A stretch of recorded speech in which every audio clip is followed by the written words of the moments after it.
The biggest poison in us is regret.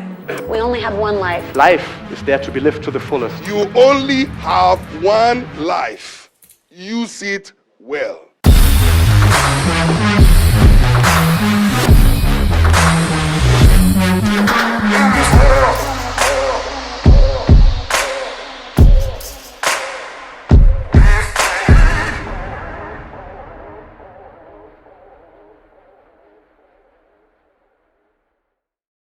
Yeah, so how are we feeling off the spring break, right? We're moving forward. You guys are starting to get in a rhythm, right?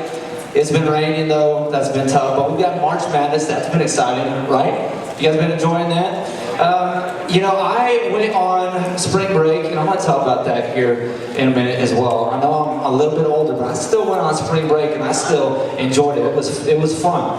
But even though y'all came off of spring break, and it's kind of been a little bit down weather, you guys are here tonight, and I'm excited that you chose to come. And the reason why I'm excited that you chose to come is this. The topic we're talking about tonight, I think every single one of us are intrigued with. And all of us want a part of it. Is making the most of our lives, leaving a legacy. How do we make our lives count? And so I'm excited about that topic tonight. Before I get in there, I want to tell you a little bit about my spring break. I'm going to need the clicker whenever we get a chance to bring that up. But if we go to the next slide, that picture there. So I went down to Texas. One of my best friends, Blake, he told me that everything is bigger in Texas. Thank you, Sims. He told me that everything's bigger in Texas, and I had a hard time believing. I was like, Kansas is pretty nice. Like, I like Kansas. Kansas is great. He's like, no, Texas is better, believe me. And I went down to Dallas, and it's for real. Texas, everything in Texas legitimately is bigger and better. And it's hard for me to say that, but this is the Texas Rangers' new stadium.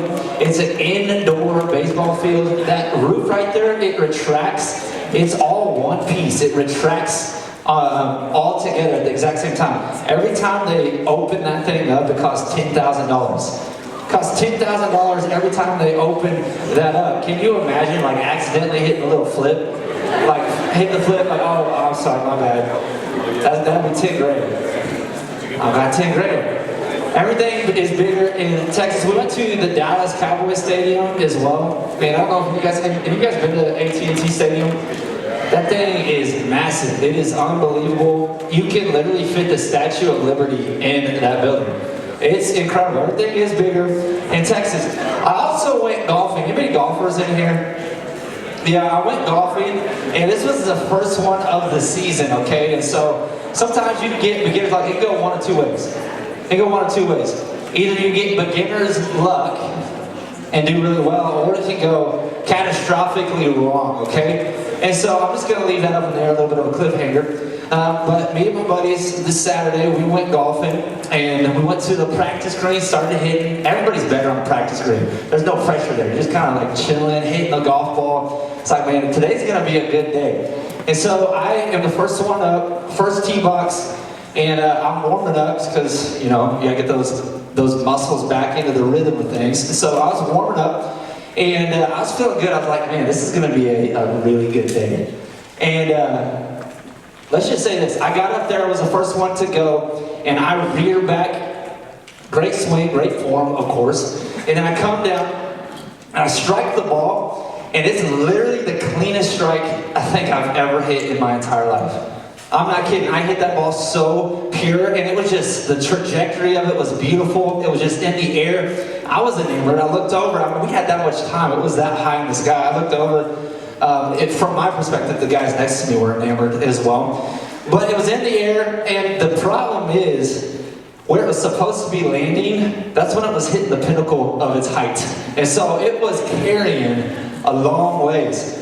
And it was still floating. This is the problem about the scenario. It was par 3, and I just crushed this thing. It was 110 yards, which is not a far hole at all. And the other problem is we're surrounded by apartments, and so you kind of see where this is going. Surrounded by apartments. There's a parking lot that's around there as well. And it just kept soaring, and we were just waiting for the sound. We were kind of like just like leaning in, like, where's it gonna land? We gotta hear some concrete tree or something. And literally the purest, cleanest crack of a glass sound that you could ever hear shatter, and the sound really, it really did ripple across the world and planet. Here's the back of a minivan that I hit. So I nailed that thing, and the only thing you could say good about it was that I had to hit it so clean that it literally shattered the entire back windshield. I looked over, and when it happened, we heard the sound. I looked over, and my buddy Sims was like, "Is that what it sounded like?" And Garrett Swisher, he walked up the hill a little bit, and he said, "Well, I see a lot of things out there. I also see a minivan without a back windshield." So I'll tell you that for what it's worth, and lo and behold, we walk up to it, completely shattered. What's funny is the folks who own this vehicle ironically heard it.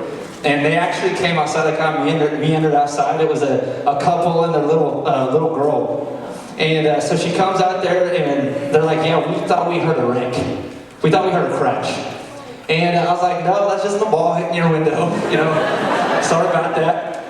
But if there is anything to redeem from this moment, it did land in the back seat. You know, that's pretty impressive. It went all the way through and landed in the back seat. As we were cleaning up, Sims and I and Garrett were trying to like help them out. They brought out the broom. Garrett overtook the broom, started swooping, you know, the glass. Sims was taping down trash bags on it. The guy who owned the car reached in and gave me the golf ball, and I had no idea what to say to him. I was like, "Hey, thank you, man." I was like, and then I literally said this, and Sims and Garrett were there for this. I was like, "Hey, this is kind of weird that I'm saying thank you after shattered your back windshield." And the dude just looked at me, turned back to clean it up. He didn't have anything to say about it. Straight stare in my life. But hey, next day I went back out and completely redeemed myself. It was literally the closest shot to a hole-in-one that I've ever had in my entire life. That's inches. That is I could golf, I promise. But what's funny about these scenarios, it kind of got me thinking even about what the guys were kicking off about purpose and about our lives and about what we're living for. I told the guys when I hit this shot, I was like, "Hey, this shot describes my life really well." And they're like, "What do you mean?"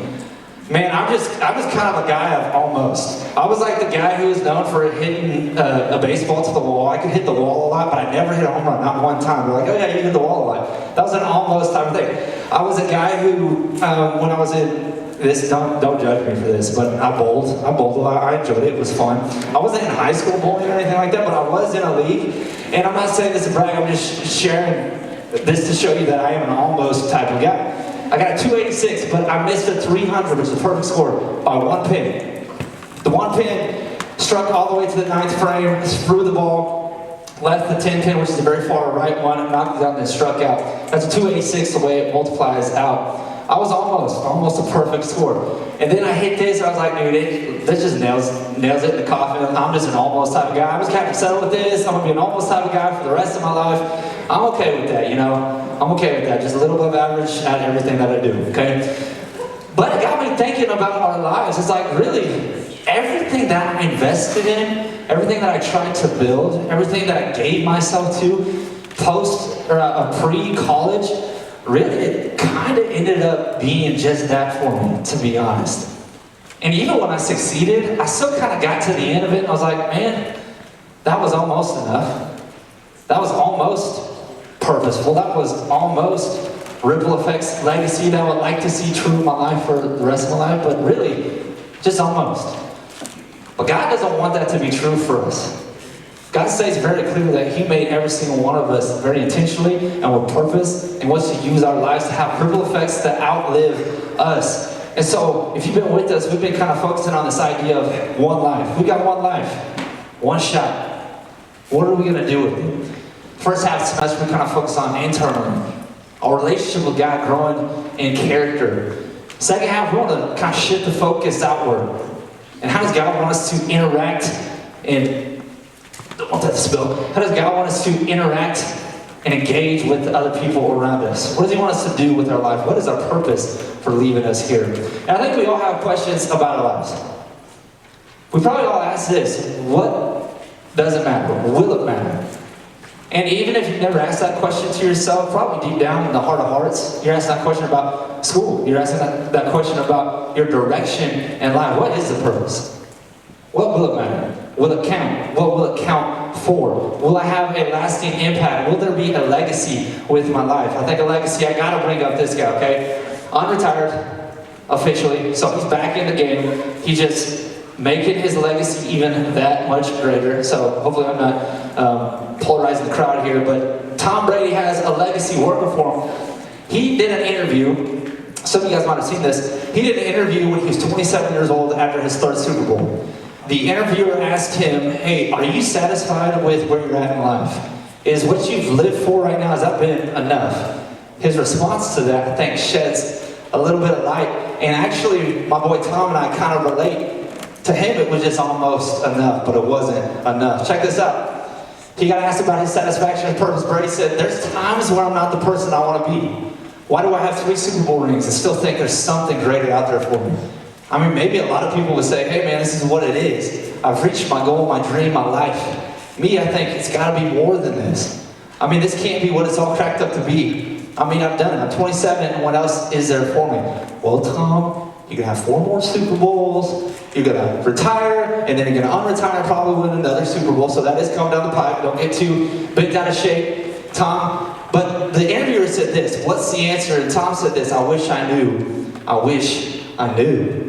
And I think this is the thing that he was probably feeling, and I can't speak for him, but just like I felt with most of the things I've invested in my life, it was almost enough. It was almost what I needed it to be, but it never was enough. Same thing was true for him. But I think if he's looking at his life, he starts to realize, hey, the Super Bowls are nice, the lifestyle is nice, but fast forward 200 years.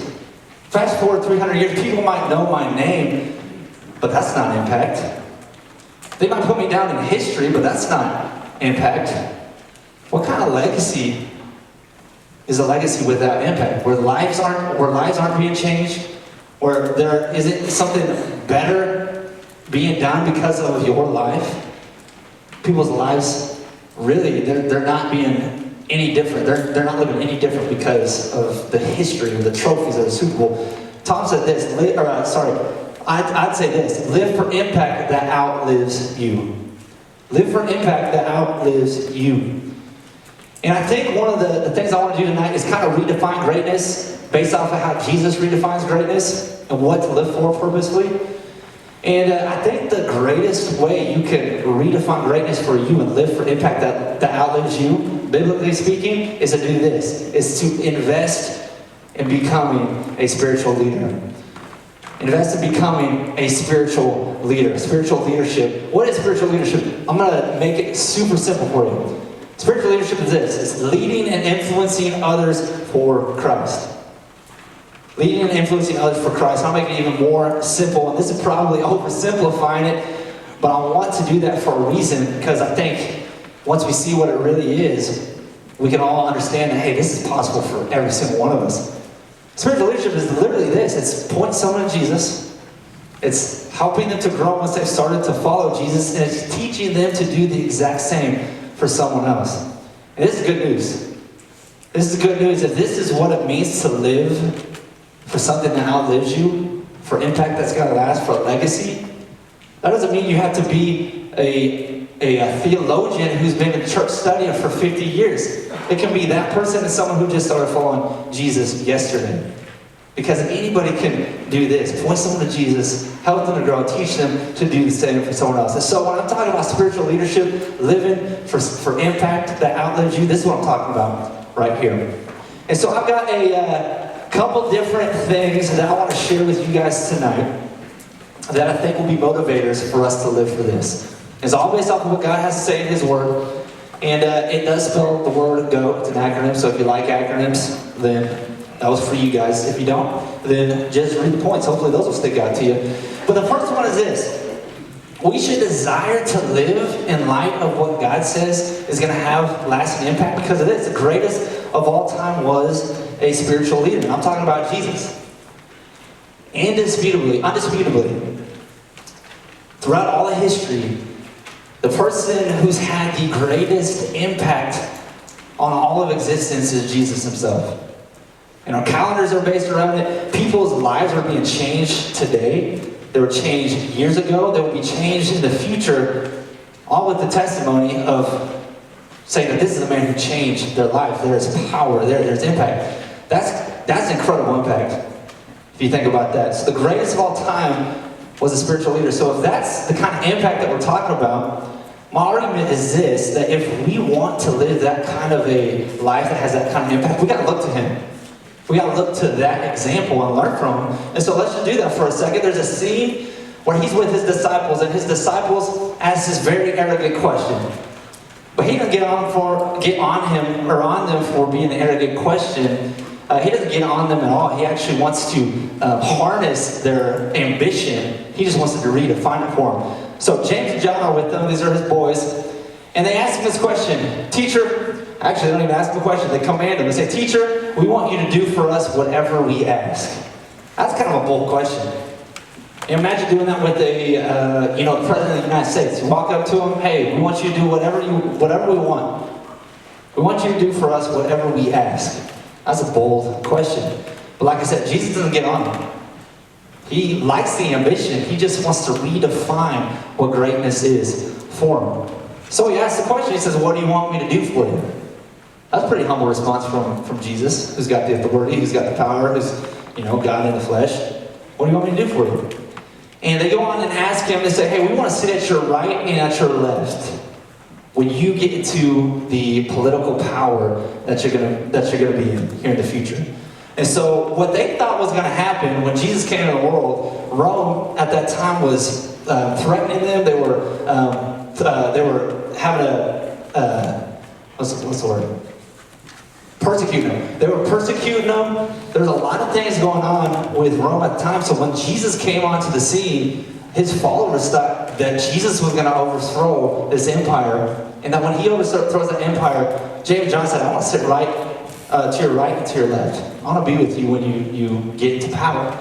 But what they didn't realize was Jesus came to not just overthrow Rome, but to overthrow the entire infrastructure of the system of the world. He's going to create a whole new kingdom and a whole new opportunity for them to live for something greater. And so his response is this. He says, I can't grant you that authority. That's not my request to grant. But I will tell you this. You will live the life that I've lived, and you will die in a similar way that I've died. But let me redefine greatness for you. If you want to live for what I'm living for, this is what greatness is. So he called them together, and he said this. He said, those who are rulers, sorry, that's supposed to be there, regarded as rulers of the Gentiles, lord over them, and their high officials exercise authority over them. But not so with you. He said, hey, this is a dog-eat-dog world. Everybody's out there just to climb that ladder. They don't care who they step on as they do it. They're going to do whatever it takes to get their own. If that requires stepping on somebody else, or if that requires taking advantage of someone else, they're going to do it. And when they get there, they're going to take full advantage of it. That's not legacy. That's not impact. Let me show you what impact is, just what Jesus says. Instead, whoever wants to become great among you must be your servant. And whoever wants to be first must be slave of all. Then he gives his own example. He says, that's why I've come. That's why I'm on this planet. For even the Son of Man did not come to be served, but to serve and to give his life as a ransom for many. And so he's coming and he literally says this. He says, hey, I'm redefining greatness for you.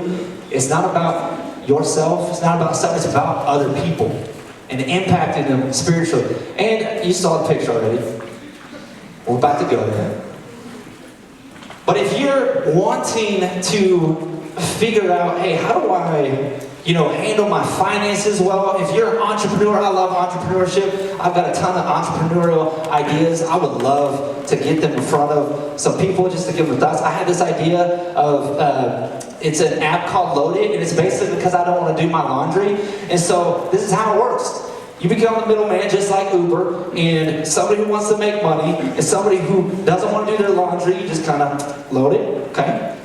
See, they come pick up my laundry, they do my laundry for me. I'll be the middleman, the guy who has the app, right? I'm guessing that will get shattered probably and picked apart, but I would love to take this to Shark Tank. I would love to get their ideas and their thoughts on this, and even if they just railed me, I would love every second of it. Like, just grab me, just give me all your thoughts, because they've been there. They know. They've been successful. They know how to handle their finances. They know what works and what doesn't work, right? I think the same way we have that perspective with Jesus. He's the greatest of all time, had the greatest impact. We got to look to him. If I want entrepreneurial success, I want to look to these guys. If I want to be successful shooting a three-pointer, literally, you type in three-pointer on Google, Google knows. Google knows. Steph Curry all over the place on those images. If you want moral support, like from somebody, or you want to learn how to give good moral support, you got to go to your mom, right? Mom will always give you good moral support. You'll learn from her. I think this is a hilarious picture. She put dorm room on that. Like, there's dorm room, you only got one room. It's not like you're going to mess it up. Like, just in case. But that's good moral support. I know you're going to get confused. There's going to be a bathroom in there, too. So don't stick this in the bathroom. Stick this in the dorm room, okay? Good hug there. If you want a good chance for a Final Four, maybe some championships, how about this guy, right? This guy's got, Jerome, that's an awesome name, first of all. But he's got a national championship, 5 Sweet 16s. Our future is looking bright. But how about 2,000 years of impact? How about 2,000 years plus of impact? That's what Jesus has proved. That he's lived a life that was very intentional, loving, sacrificial, and that he redefined greatness, even for his disciples. That's going to be about other people, investing in other people. Because of that, that impact's going to outlive even his life and the life of his disciples, and for years to come, those who invest in this, it can outlive your life as well. And so, a redefined greatness moment, Jesus said this, is that greatness is being a servant of others. Greatness is being a servant of others. So we should desire to be a spiritual leader, because greatest of all time was a spiritual leader. But then the second one is this: it's the only opportunity for lasting impact. It really is. It's the only opportunity for lasting impact. Now, you say only, and that can kind of seem dramatic. You're like, hey, okay, so investing in somebody spiritually, sharing my faith with them, helping them to grow, helping them to learn how to do the exact same thing for other people, that's the only thing that's going to last? Well, let's just look at what the Bible has to say about this. There's 3 things that last forever. That's what the Bible says. 3 things that last forever in God. And we see this in Exodus 3:14. Basically, Moses is about to lead his people out of slavery, and they have no idea who God is. So Moses is talking to God, and he says, like, hey, I'm about to go back to 2 million plus people. What do I tell them your name is? He gives one of the most boss of boss answers. He says, I am who I am. Oh, so, like, what's your name? He said, I am. And this is him saying, I've always existed. If you look at the Hebrew of it, it's Yahweh, and it literally means this: He is, period. He's always existed. He doesn't have a beginning. He doesn't have an end. God is eternal. 3 things that last forever. The second one is God's Word. So not only is He eternal, but God's Word is eternal. 1 Peter 1:24-25, for all men are like grass, and all their glory is like the flowers of the field. The grass withers, the flowers fall, but the word of the Lord stands forever. So we got God, God's Word, and we got people. Genesis 1:27, so God created a man in His own image. In the image of God, He created him, male and female. He created him. We looked at that first one, God lasts forever, Exodus 3:14. He is who He is. He's always existed. God made us like Him. So when He made us and created us and put us on this planet, He made us to exist forever. So, you look at Hebrews 9:27 as well. Just as man is destined to die once and after that to face judgment. It's an interesting verse. How does someone face judgment after they've already died? Well, that must mean that they exist forever. They're meant to have an eternal existence.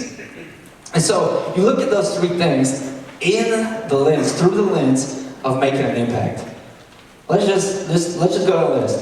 So, as far as me having an impact on somebody, God, He's not changing. I'm not going to have an impact on God. My life isn't going to change who God is.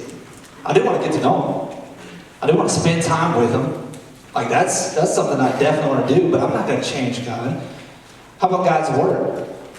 God's Word, at the end of it, Revelation says that it's final. You're not changing any of these words. People have tried to do it throughout history. It's attempted to be annihilated, but it keeps popping itself back up in the exact same form that was originally written. God's word is not going anywhere. And so that kind of boils it down to one thing. Because the Bible talks about how there's going to be a new heaven and there's going to be a new earth. Everything in the old heaven and the old earth leaves, goes, and is gone forever.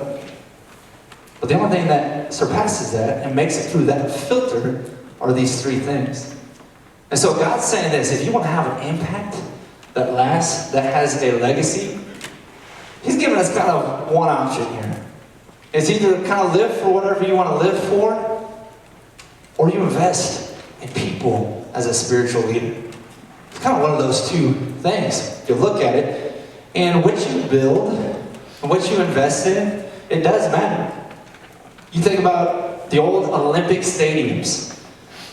Countries and cities used to flex. And they still do. When it comes to these different arenas, when it comes to the events, the stadiums, the housing, countries just want to flex. They want to show how great they actually are. But what's crazy is that historically speaking, they invest all this money, millions, sometimes billions of dollars, and most of them end up abandoned. Here's some pictures. Here's Berlin, 1936 Olympics, and here's where they used to house them, completely abandoned. This is where the athletes would stay. There's an abandoned, I think it's a ski lift or a ski jump. This is 1986 Atlanta. It's a dome, and they literally put it up, spent tons of money, and then they demolished it. This is in Greece. This is a baseball stadium. Nobody's using it right now. And this one's from Brazil. And this one's also kind of intriguing to me. This is the Slovakia Olympics. And you even think about the podiums, people who once stood there. It's just all faded. Just all faded. And I've even heard of some of the Olympians who have taken their gold medals because it's worth so much. And like, this doesn't actually have any impact on my life. Yeah, it was great that I achieved these things, but I'm going to sell it. I can get more out of it. People sell their gold medals online. It's kind of crazy to think about. So if we're going to look at these examples, and we're going to look at what Jesus or what God says and defines as the only thing that you can live for that has impact that outlives you, we got to redefine greatness. And the way we redefine greatness at this point is this: we got to leverage our life for impact that lasts. Leverage our lives for impact that lasts. That might be looking at our schedules. That might be looking at it and saying, hey, what on here fits in that spiritual leadership category? What on here fits in that sharing my faith and leading people to Christ category? What in the schedule fits in that helping somebody else to grow in their faith category? What in that schedule, my schedule, fits into that sharing with somebody else on how to make an impact schedule? Because if we want to live for what God says is great and outlasts us, we got to leverage our lives for impact that lasts based off of His credentials. I'm going to put these last two together, but it's the greatest of all time. He was a spiritual leader. It's the only opportunity for lasting impact. It is the answer to the ultimate problem. And this is what I mean by this. What's the problem? The problem is sin. For all sin to fall short of the glory of God. And you say that, and you're like, okay, yeah, I get it. The problem is sin.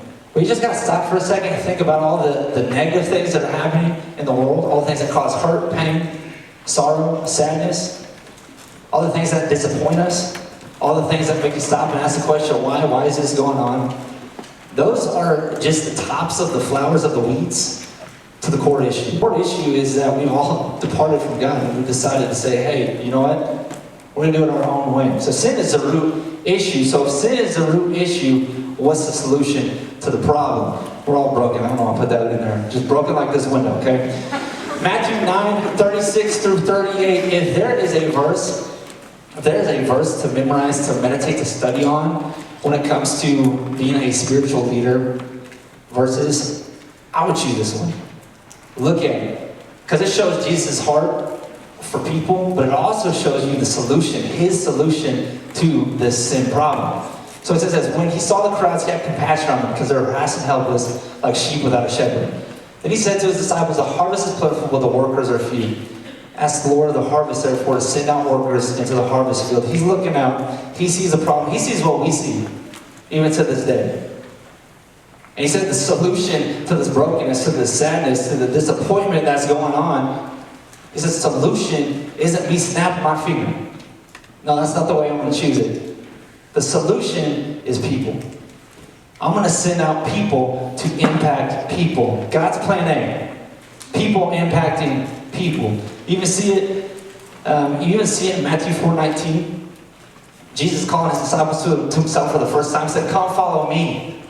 But he just cuts straight to the chase. He says, "Come follow me, and I will make you fishers of people," because God's plan A is people impacting people. This is an interesting verse, Psalm 77:19-20. Says this, "Your path led through the sea, your way through the mighty waters, though your footprints were not seen. You led your people like a flock by the hand of Moses and Aaron." This is when he split the Red Sea. God split the sea and they walked right through it. Millions of people walked right through the Red Sea. This verse says God led them through it, but you never saw his footprints. How did that happen? Moses and Aaron. God's plan A is people impacting people. Not only is it the answer to the greatest problem, spiritual leaders, but time is ticking. It's the answer to the greatest problem, and time is ticking. There's a woman in the Bible, her name's Joanna. How many of you guys have heard of Joanna? There's a couple back there. I'm impressed. I literally just found out about Joanna about a week ago. I was sitting down, spending time with God and the Word, and as I was reading it, I read because we're getting closer to Easter, and so I was just kind of reading the story of the crucifixion and kind of get caught up on that, just spend time in it. And I noticed there was a name of a woman who went to see the tomb of Jesus when he had risen from the dead, when he rise from the dead. And I thought it was Mary. I knew Mary Magdalene was there, and I knew Martha was there. But there's a third name in there, in Luke, and it's Joanna. I was like, who is this Joanna?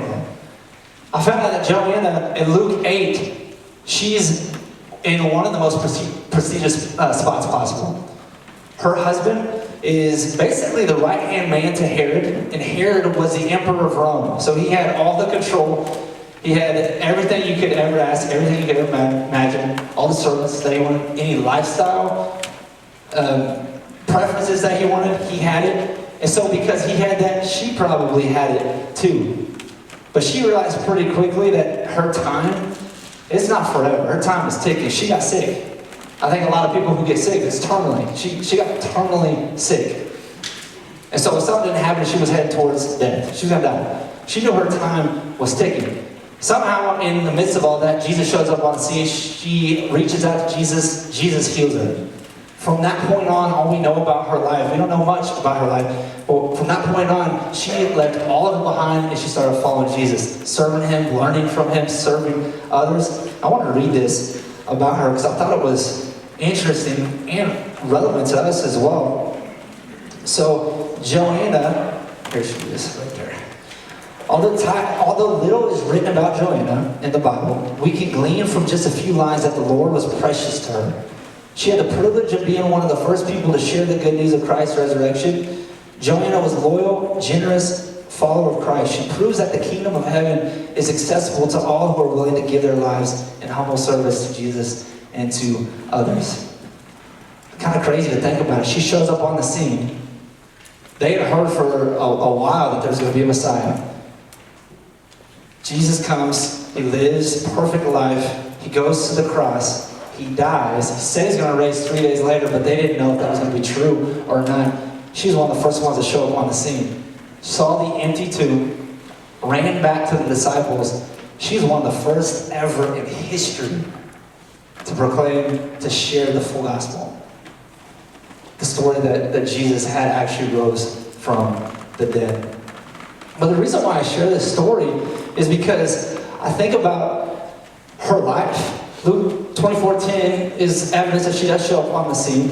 And there's her name right there. But that's all she gets in this story. But why would she leave everything she has? The comfort, the prestige, the social status. Because this is what she ended up doing right here. She traded status in for service. And I think it's because she knew that time was ticking. She knew the value of her life. She also knew the value of the fact that other people are probably in her exact same position and need Jesus just as bad as she needed Jesus. And I found this story. I know this is sensitive to some people, and I'm not going to bring either the political sides into it, but there's been some heroes that have kind of raised up from this war. And I don't know if you guys have been paying attention to it, but when I think about these two last points, spiritual leaders being the answer to the problem, and spiritual leaders need to live on mission because time is ticking, I think of this story. It popped up the other day on my newsfeed, and I can't pronounce his name. I'm going to butcher it. Andrei Kalyanyuk. So maybe that's right. Maybe it's not. But I would, if you want to see the story more in depth, I would Google the title there, not his name. But this is crazy. The Ukrainian rock star traded his mic for a rifle to fight the Russian army. His dream, his love, what he was good at, what he contributed to the world, he traded that for the mission. And his quote here is incredible. And I just think I'm so challenged by it. It says, "We are no longer businessmen, bar owners, rock stars for the next, I don't know how many days. We are soldiers." That's pretty challenging to think about. In the article, he goes on to say this. The writer says that Andrei, one of Ukraine's biggest rock stars, as the frontman for Boombox, that was the name of their band, Boombox, so it must be an 80s band or something like that. One of Ukraine's biggest bands, he had a hectic march lined up, playing 10 concerts in 4 countries over 25 days, but that was before the Russian bombs started falling on his country. Instead, he swapped his microphone for a high-powered assault rifle and his leather jacket for an armored vest. And now he's fighting side by side with his Ukrainian brothers against invading Russian forces who are pounding the country with airstrikes. He says this is my duty. Ukraine is my home. And it's not easy to push me out of my home. Many other Ukrainian celebrities, including pop icons, tennis stars, ballet dancers, playwrights, and top chefs have also pushed pause on their old lives and joined the country's fight for freedom. I was just super challenged by that. Their dreams, their ambitions, they obviously was right in their homeland, and so a lot of them didn't have a choice. But they're willing to put this on pause because they knew that the answer to the problem wasn't necessarily music, it wasn't necessarily cooking. The answer to the problem was they need more soldiers. And I think in a similar way, not to be too dramatic, but they traded in lesser things for greater gain is what they traded. They understood that freedom to them mattered more than anything else, and so they were willing to put all else on pause. And I think the same thing spiritually speaking is that, man, we've got a chance to live for something that's greater than ourselves. But the question is whether or not are we going to be willing to put that on pause. That doesn't mean you got to change up everything in your life, but are we willing to put those things on pause and trade it in lesser things for greater gain? Because the greatest of all time was a spiritual leader. It is the only lasting or opportunity for lasting impact. It is the answer to the greatest problem and time. It really is ticking.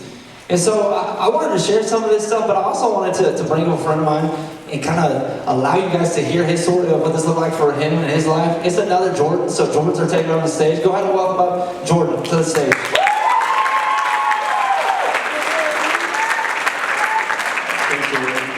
I just want to start by asking all you guys a question. Like, have you guys just ever felt the feeling of like, okay, there's no shot I could ever do that? You know, like for me, like I can look around at people in the crowd, you know, the Crocs lovers out there, all rocking Crocs. I can't do that, you know. I see people, like, they can just go out and gritty, like it's like their birthright. I can't do that, you know. Or, like, people, mechanical engineers, you know, like I can't really do that either, you know. So that's just kind of how I viewed spiritual leadership. Like, it just wasn't really something that was fit for me, you know. Like, that was cool for, like, other people, you know. Like, you can go do it, that's good on you, you know, that's really cool you're doing it, but that's not for me. Like, I kind of thought that's for, like, missionaries and pastors. Like, that's for you. But that all changed when I met my friend Garrett. So just my freshman year, going to my sophomore year, I met Garrett. I just got to take a deep dive in his life and to see just what all he believed. And one story that kind of vividly displays that for me is just being in Gulf Shores with Garrett and my buddy Ryan. We were just about to go to the beach, you know, it was like 90 degrees. It was perfect weather outside. We were gonna go have water football, throw that around, you know, greatest thing to do on the beach. And we just hit up Whataburger, so it's like the best possible day. We were walking to the beach, and right next to the beach there's a snow cone stand. And so we were just out walking the beach, and Garrett just goes with the snow cone stand. I'm like, okay, great, we're gonna get snow cones. But turns out he started talking to the guy working. And so he just stops, he started talking to this guy. And he's like, hey, how's it going? The guy was like, yeah, like today's going pretty good, I guess. Like it's just kind of slow, there's not much going on, like not much purpose. And Garrett just started sharing the gospel with them. Like he started sharing his faith with them. And I just sat there, I was like, what? Like I just had never seen anyone do anything like that. And so we went, had our fun at the beach, we got back to the condo we were staying at. I just laid in bed, you know, I had a million things I could be thinking about. I was thinking about like the 2 hours of sleep I got in the past 48 hours. And I was thinking about the jellyfish things we just got at the beach, because there was a lot of them that day. But ultimately, what really just like was on my mind was that Garrett shared his faith. I'd never seen anything like that before. And not a knock on Garrett or anything, he's just a normal guy. He's just a normal college student. He doesn't have like a doctorate in sharing his faith, you know, he's just a normal guy. And so I just wanted to see what more that looked like. So my sophomore year, for most of it, I just got to follow the life of Garrett and just see what it looked like for him to actually follow God and want to make a spiritual impact. So Garrett taught me, he's like, hey, this is how you read your Bible on your own, this is how you pray, this is how you share your faith. And so the more and more I realized that, I was like, hey, why are you bothering to share this with me? Like, I'm just a normal dude like you, like, why is that? And so Garrett just shared with me a really cool verse, 2 Timothy 2:2, which says, and things you've heard me say in the presence of many witnesses, and trust reliable men who will also be qualified to teach others. And so he just was saying, hey, because someone shared this with me, it left an impact on my life. I want to impact you because it impacted me so much, and hopefully you can go impact someone else. So I was like, okay, that's pretty cool. I want to learn how to do that. So my sophomore year is just a whole bunch of learning. And then going into my junior year, I decided that I wanted to go move back into dorms, K7. And I really didn't want to at the time, you know, like I really like having personal space, you know, I like the bigger bed, I like having my own bathroom, you know, and I'm kind of a neat freak, so like anything that people do that's dirty, it's like, I don't like that. So it was just kind of tough for me to go in that environment. I knew that's going to happen, but ultimately, I think that sacrifice has just been worth it. It's just been so cool to see the impact that God's been having on our dorm floor. I just, when I moved into the dorm, I started a weekly Bible study on my floor. I started making new friends. I started sharing my faith with God's on the floor. And it's just really cool to see what God's been able to do with that. I just think one of my friends who I met the first night, we just started hitting it off. He started coming to this Bible study we were having, started talking about spiritual things. And back in October, I remember we went to Sonic together. We were going to go hit the half-price drinks on the app. Who else does that? Yeah, yes, we were just there, we're chilling outside, waiting for our drinks, and Noah, oh, I said his name, Noah, he started talking, he's like, hey, I just think about what you've been saying these past couple of weeks, and I think I'm ready to like give my life to God. Like, I'm ready to go all in with Christ. I just stopped a moment, I just thank God. It's like, God, thank you so much for the opportunity to be used by you for this. Like, it's just so cool to have that kind of impact. And so ever since then, it's just really cool to see him grow. Like, he's been able to learn to read the Bible on his own, to pray, you know, we've been praying together. And just what it looks like to be a godly man, that's just been so cool. And also has been really cool are two other guys followed suit. They gave their lives to Christ too. So it's been really cool being able to help guide them and show them what it looks like to follow God. And I just go back to thinking like, hey, I'm nothing too special, right? Like, I am not, like, I don't think I've taken Spiritual Leadership 101 at K-State, you know? Like, there's not a class for that. But it's just been really cool just to see what God commanded in that and see how people in front of me impacted me and how I was able to impact other people. And so I just want to encourage you guys, like, it's a life that's worth following. It's not easy. Like, there's definitely been some hardships and, like, sacrifice to go with it. But there's nothing else I'd rather give my life to. I just want to encourage you guys to do the same. So this is what it's looked like for me.